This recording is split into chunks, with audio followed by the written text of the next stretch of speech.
I just wanted to have nasi lemak, see the Petronas Towers, mind my business and leave. But the country, the grip it has on you within just 7 days, it's unbelievable. Is the title clickbait? Is the title highly emotional? Possibly, but here's the reason. It's currently my last night in KL, Kuala Lumpur, Malaysia, my Asia. I love you dearly.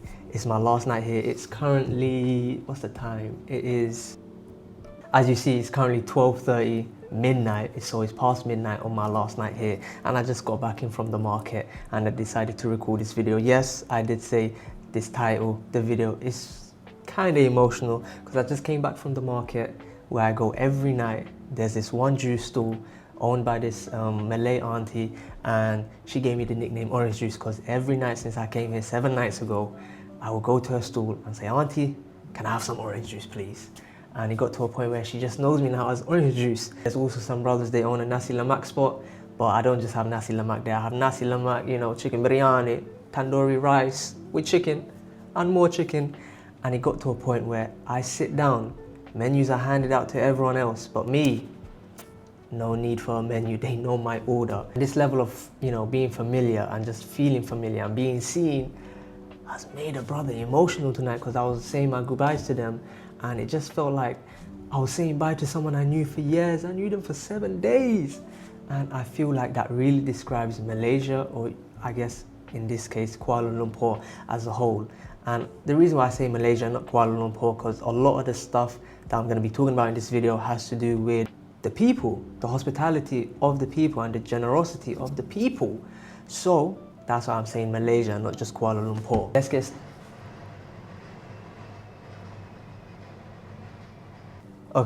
get started with the first reason I love Malaysia, and it's a feeling I can only describe as the city having chaotic rhythm. There's chaos, but there's rhythm. There's a rhythm to the chaos. Put that together, chaotic rhythm. The best way to describe it, the city is busy, but it's not rushed. There's no rush feeling. The city is loud, but it's not overwhelming. And the city just feels alive. It feels alive, and everything just works and blends together so well, despite it being, you know, loud, chaotic. It all meshes well together. That's the best way I can describe it. Like, for example, you know, you'll be walking through Bukit Bintang and you'll hear 4 different languages at once. You'll see motorcycles, you know, weaving in and out of traffic. You'll see street vendors, you know, shouting out their orders, serving customers, and there's a lot going on at once, but at the same time, it doesn't feel overwhelming to the senses. You kind of become a part of it. And I feel like the beauty of KL is that it doesn't run on perfection, it kind of runs on energy. I'm trying to think of the word, is it what? Juxtaposition? There's lots of juxtaposition in this city, which I realize, like there's hookah stalls right next to skyscrapers. A peaceful cafe has EDM music, like what? And I feel like that's the best way to describe this city. It's not clockwork, it's a heartbeat. A beating heartbeat, if that makes sense. The second reason why I love Malaysia, or KL, is it feels like It feels like family and community is everything. I feel like that's what struck me the most. It wasn't the skyscrapers, it wasn't the food. And by the way, the food here, oh my God, chef's kiss. I could make a whole video on the food, everything that I ate here, but that's not the point of this video. So it wasn't the skyscrapers, it wasn't the food that really shocked me. It was how family feels like a priority here. And I would see families out every single night. Now, I'm on holiday. I didn't come here to cook. So every single night I went out to eat. And at every restaurant I went to eat at, okay, wait, that's a lie. I didn't go to a single restaurant while I was here. What I did do was mostly go to street vendors and hookah stalls, but that's besides the point. Wherever I ate at, there was a family beside me, like 1, 2, 3, 4 families eating out. It is like 9 p.m., 10 p.m. And I know the kids have school tomorrow, but it was nice, you know, they were out every single night eating, laughing, living. And it feels like here, the family unit is really strong. Whereas coming from London, it just feels like everyone's schedule doesn't mix or doesn't sync. Everyone's doing different stuff. Everyone's in a rush. Dinner's solo most of the time. You know, the mom's doing this, the dad's doing that, the kids maybe playing PlayStation or something. But here, it doesn't feel like families, and after 40, it feels like it's a priority. Few people I've spoken to here who live in Malaysia, who are Malays, they definitely talk about family a lot and how it's a priority, you know, how it's what makes the country what it is, you know, that bond. And I really like how it didn't feel like it was a luxury or it was a chore. It was just a way of life, a part of life. And yes, that's something I crave for my future family, God willing. The mic keeps dragging my shirt down, so if you keep seeing me going like this, please ignore it.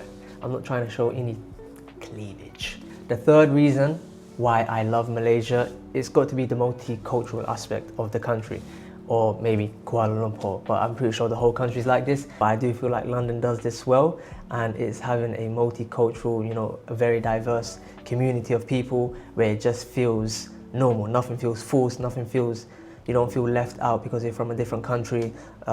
Just take a look at London. We got the Somalis, me. We got the Pakistanis, the Indians, the Nigerians, the Albanians, the Jamaicans. Am I missing anyone? The Ghanaians? Maybe I said them already, but you know, the Turks, or Turkish, no offense. You got everyone. And I feel like here it's kind of similar. You know, you got the Chinese, the Indians, the Malays, of course, and everyone just, I wouldn't say this is a melting pot, but I would say it's more like a mosaic. Big words, mosaic, and hopefully I'm saying that right. And I feel like the best way to describe the cultures in Malaysia is every shape keeps its piece, but it still fits into the bigger picture. Let me say that one more time. Every culture, no, the way I said it first. Every piece keeps its shape, but it still fits into, like, you know, the jigsaw puzzle. It fits into the bigger picture. And what I'm trying to say is every culture keeps its identity, but at the end of the day, it still feels very Malaysian, I guess. Again, I've only been here 7 days. I'm just describing how I see stuff at the moment. Like, you walk past a Chinese uncle selling something on a street corner. Then you walk past a Malay auntie, you know, setting up shop, selling nasi lemak or, you know, coconut water. And then you walk past an Indian family with like a family-run business, and it's just so beautiful. None of it's forced, none of it's performative. Everyone just gets along from what I see. Again, I've only been here 7 days. Hopefully I don't attract any crazy right-wing Malaysians who disagree with that, because I know everyone wants to keep their country to themselves at times, and it does make sense, but I'm not here to get political. I'm not here to get political. Reason numero cuatro is, I like how faith is, you know, woven into daily life here. Being a Muslim, being able to hear the call to prayer, the adhan, is so beautiful. You know, I'll literally be walking through, you know, Petalin Street or some market, and I'll hear the adhan just ringing off, like from a local mosque somewhere. I don't even know where it's coming from, what direction. I can just hear it loud and clear. And what I also appreciate is how, even though despite being a Muslim, I appreciate how, okay, as I was saying, despite being a Muslim, I do appreciate how it's not just Islam that's visible. There's churches, there's temples. I'm staying in Bukit Bintang right now, and literally outside my doorstep is a massive church. It's really pretty, it's really beautiful as well. And every day I will hear at 12 p.m, 6 p.m, I'll hear the church bells going off, and I will hear the choir singing. And I don't see it as a disruption. I see it more of people, you know, expressing themselves and practicing their religion freely, which I believe is a human right, you know. People should be able to practice what they want, you know, within means, if it doesn't harm others, without the fear of persecution or whatever. And I feel like Malaysia is not the type of country which just shouts to the rooftops, we're diverse, we welcome everyone, you can practice whatever here freely. It's just, they just live it, they just do it, they just practice it, which I feel like is the best way to go about it. Don't just yappa, actually prove it. This will be an everlasting love. And the final reason why I love Malaysia or Kuala Lumpur again is, and I feel like this is the most important reason despite it being lost, or one of the most important reasons why I like Malaysia, is strangers do not feel like strangers at all. As I mentioned, the lady at the juice stall who called me orange juice, the guys at the nasi lemak spot, they were strangers 1 week ago, but within a few days, a few hours really, it feels like we ain't strangers no more. I feel like there's a bond, there's a connection, there's some sort of familiarity.